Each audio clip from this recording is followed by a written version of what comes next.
తమిళనాడులోని తిరుచినాపల్లి. ఈ తిరుచినాపల్లి అనే ఒక ఊర్లో మనం ఉన్నాము. తిరుచినాపల్లిలో సంత జరుగుతూ ఉండిద్ది ప్రతి ఆదివారం కూడా. అది ఎప్పుడు కూడా ఎవ్రీ సండే కంపల్సరీగా ఏంటంటే సంత ఉండిద్ది అనమాట. ఆ సంతకైతే మనం వెళ్దాం. సంతలోని మరి అక్కడ చేపలు ఏమేమి ఉన్నాయి, ఏమేమి రకాలు అనేది ఒకసారి చూద్దాం. ఎందుకంటే నాకు కూడా చేపల గురించి అంత ఐడియా లేదు. కాకపోతే ఏంటంటే చాలా రకాలు ఉంటాయి. మామూలుగా నాకు తెలిసింది ఏంటంటే మనకు సంబంధించిన బుచ్చారే కానీ కొన్ని డిఫరెంట్ తెలుసు కానీ పెద్దగా ఎక్కువ అయితే తెలియదు. అయితే మేము ఉండే ఏరియా నుంచి అయితే బయలుదేరుతున్నాం. ఇదంతా కూడా తిరుచినాపల్లిలో ఉన్నటువంటి ఎంకే కోట, మేల్కలకొండ కోట అనే ఏరియా అనమాట. ఇది తిరుచినాపల్లికి కొంచెం అవుటర్ లో ఉండిద్ది అనమాట. ఇదంతా కూడా కొంచెం అవుటర్ లో ఉండిద్ది. ఆ స్థలం నుంచి ఆ ప్రాంతం నుంచి బయలుదేరుతున్నాం. ఇక్కడ మాకు నుంచి చాలా దగ్గర, నియర్లీ తెలిసి ఒక 1.5-2 కిలోమీటర్స్ మాత్రమే ఇక్కడ సంత అయితే జరుగుతూ ఉండేది. ఆ సంత కూడా రైల్వే స్థలాల్లో జరుగుతూ ఉంది అనమాట. అంతా మనం ఇప్పుడు వెళ్తున్నంతా కూడా రైల్వే స్థలంలో జరుగుతూ ఉండిద్ది. ఇక్కడ చేపలు కొనటానికి అయితే వెళ్తున్నాం.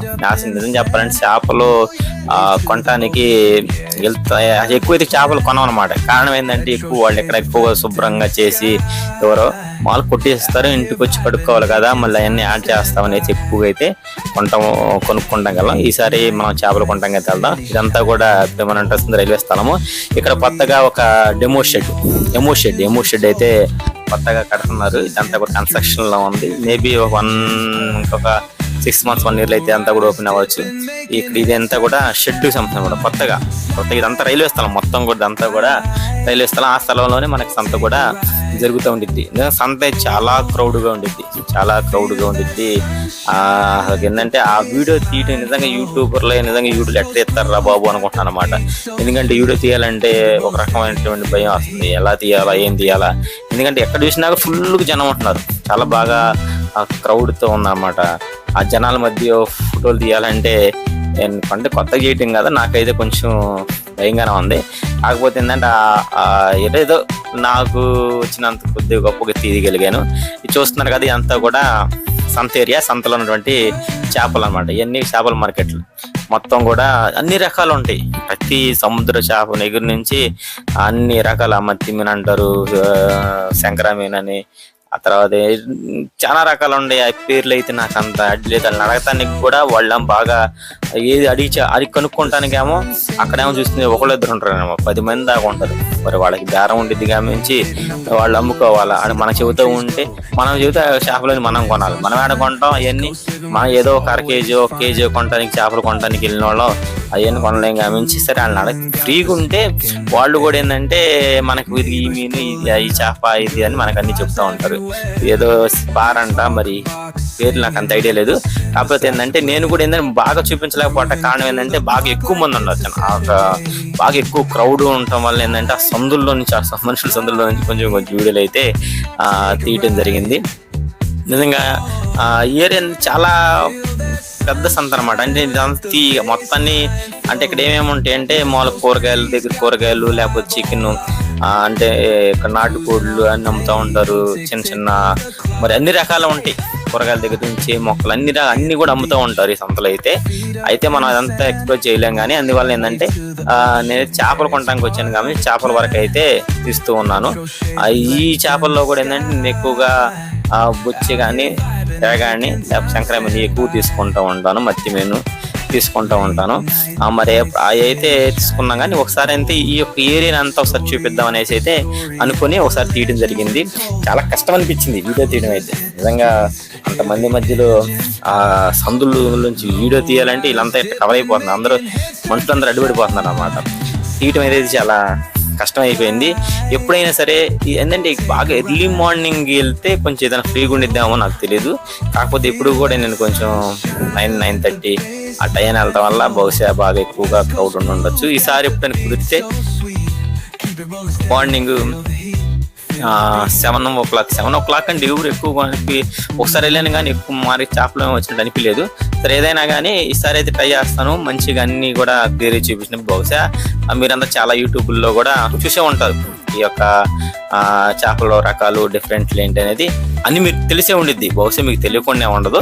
ఒకవేళ తెలియని వాళ్ళు మా ఈ యొక్క ప్రాంతంలో, తమిళనాడు ప్రాంతంలో మరి యొక్క ఏరియాలో మీరు ఏదైనా చూడాలని కూడా చూడదు. ఎందుకంటే మన ఈ వైజాగ్ ప్రాంతాలు కానీ లేకపోతే కాకినాడ చాలా ఏరియాలో బాపట్ల చీరల ఏరియాలో కూడా ఉంటాయి, కొద్దిగా ఉండవు. కాకపోతే ఈ ఏరియాలో ఏముంటాయి, ఈ తృష్ణాపల్లిలో సంత జరుగుతూ ఉంది. ఈ సంతకైతే అన్ని ఎప్పుడు ఫుల్ ఉండింది అనమాట. ఎందుకంటే ఈ చుట్టుపక్కలంతా కూడా ఇదంతా రైల్వే ఉండే ఏరియా అనమాట. ఇది ఒక పెద్ద వర్క్ షాప్ ఉండేది ఇక్కడ రైల్వేలో, గోల్డెన్ రాక్ వర్క్ షాప్. ఆ వర్క్ షాప్ లో ఉండటం వల్ల ఏంటంటే ఇక్కడ కొంచెం సంత అయితే బాగా జరిగిద్ది. ఆ సంతలో ఉన్నటువంటి డిఫరెంట్ చేపలు అయితే మనం చూడొచ్చు. ఎందుకంటే మీరు క్లియర్గా చూపించలేదు అనుకోబాకండి, ప్రస్తుతానికి నేను అంత క్రౌడ్లో తీయలేకపోయాను. ఫస్ట్ అది మెయిన్ కారణం. అంత బాగా ఎక్కువ మంది జనం ఉండటం వల్ల దాన్ని నేనైతే ఎక్కువగా తీయలేకపోయాను.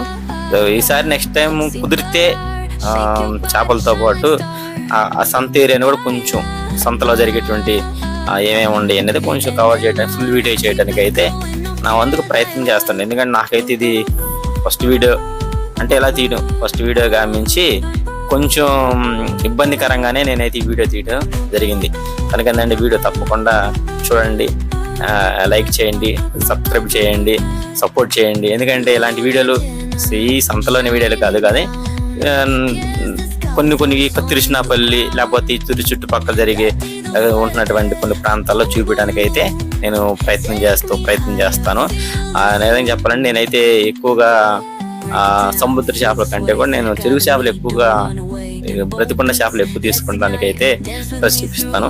అందుకే ఇక్కడైతే ఒక కట్ల అంటే బొచ్చ, ఆ బొచ్చ ఒకటి అయితే 1 కేజీ చేప ఒకటి తీసుకున్నాను. తర్వాత ఏంటంటే సముద్ర చేప వచ్చేలాకి శంకర మీను 1/2 కేజీ అయితే తీసుకున్నాను. ఒక చోట వచ్చేలాకి 250 అంటున్నారు, 300 అంటున్నారు. మనకి ఎందుకంతా మన ఆడుకుంటాంలే అనేసి 1/2 కేజీ శంకర మీను 100 రూపాయలు అయితే శంకర మీను అయితే తీసుకోవడం జరిగింది. ఒక బొచ్చ 1 కేజీ, శంకర మీను 1/2 కేజీ తీసుకున్నాను. శంకర మీను నాకైతే ఫ్రైకి అయితే బాగుంది, మరి కర్రీకి కూడా బాగుంది అంటారు. నాకైతే అంత ఐడియా లేదు కానీ ఎక్కువగా ఫ్రై చేసుకోవడానికి అయితే శంకర మీను నేను ప్రిఫర్ చేస్తూ ఉంటాను. బొచ్చి వచ్చేలాగా ఏంటంటే పులుసుకి బాగుంటుంది, కానీ నేను బొచ్చికి పులుసుకి కానీ ఫ్రైకి కానీ బాగుంటుంది. కాకపోతే ఈసారి తీసుకెళ్ళాను కానీ నాకు అంత బొచ్చి టేస్ట్ అనిపించలేదు. శంకర మీను మాత్రం చాలా సూపర్ టేస్ట్ అనిపించింది. మరి మన శంకర మీను తెలుగులో ఏమంటారో తెలియదు, ఒక తెలిస్తే కామెంట్ చేయండి. తప్పకుండా వీడియో ఫుల్గా చూడండి. ఈ చిల్ల చూడండి, ఈ కటింగ్లు కూడా చూడండి, ఎందుకంటే అంత శుభ్రంగా కట్ చేయరు, పైపైన కట్ చేసి ఇచ్చేస్తారు. సరే చేసేది ఏముంది, ఇంటికి వెళ్ళేసి శుభ్రం చేసుకుంటాయి. ఇలా చేయలేకపోతాను ఎందుకంటే దీని టైం మళ్ళీ ఇంకొక టైం వేస్ట్ అవుతుంది అని చెప్పేసి నేను ఎక్కువగా తీసుకెళ్ళమాట. కనుక వీడియో లైక్ చేయండి, తప్పకుండా సబ్స్క్రైబ్ చేయండి. Thank you for all.